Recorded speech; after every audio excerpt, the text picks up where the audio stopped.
انسان د هر قسم مشکلات پې راځي، تکلفات پې راځي، نو څه کول پکار دي چې کله پریشان نه یې نو د هغې دپاره څه قسمه داسې اسانه وظیفه ده چې ته هغه وکړې، ستا مشکلات ستا تکلفات هغه حل شي. شیخ صاحب ډېر قیمتي بیان کړی دی، نو که 2-3 منټه ټیم د سره یې او فري نو دا وره. او یو حدیث کې داسې راځي، امام احمد ابن حنبل رحم الله راوړی دی او امام بیهقي هم راوړی دی چې رسول صلی الله علیه وسلم عبدالله ابن عباس ته وویل، یا ابن عباس الا ادلک بافضل ما يتعوذ به المتعوذون. عبدالله ابن عباس ته وویل، ای د عباس زویه، تا ته د ټولو نه ښه شی ونه ښیم چې د هغې په ذریعه باندې خلک پناه غواړي. هغه ورته ویل بله یا رسول الله، ولې نه وښایه راته. وی راته ویل چې قل اعوذ برب الفلق وقل اعوذ برب الناس هاتان سورتان. دا 2 سورتونه راته وښو چې دا ډېر وایه، او دا سورتونه چې ته وایې نو الله به دې د هر شر نه ساتي.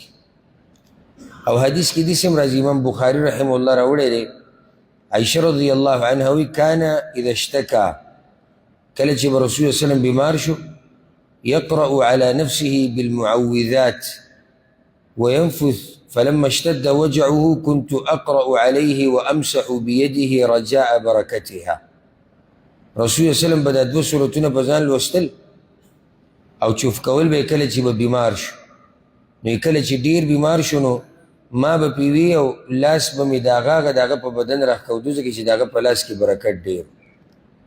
او هسې زموږ په دې ملکونو کې او زموږ د خلکو د دم نه یو غټه مسله جوړه کړې ده چې دا دم جو بلکل ورته داسې ښکاري چې دا که د مولا نه علاوه یا د قاري صاحب نه علاوه بل څوک لولي دا به کوپري. دم دغه دی، دې څه ښکري نه دی دم. او دا د ټول نه بهترین دم دی چې تا 2 سورتونه دا ته په ځان باندې وی او چوف کوې په خپلو بچو باندې. دا ډېر عظیم الشان سورتونه دي. حدیث کې داسې هم راځي، امام بخاري رحمه الله راوړی دی، امام مسلم هم راوړی دی، چې کله په رسول صلی الله علیه وسلم باندې هغه یهودي لبید ابن عاصم جادو کو که نه، نو الله رب العزت دا سورتونه رالیږلي چې دا په ځان باندې وایه نو دې سره الله د جادو اثرات هم ختم. ښه دا و د شیخ صاحب اهم بیان چې تاسو واورېدلو، دغه شان اهم او قیمتي بیانونو لپاره تاسو زموږ سره اوسئ. موږ له راکړئ اجازت. السلام علیکم ورحمة الله.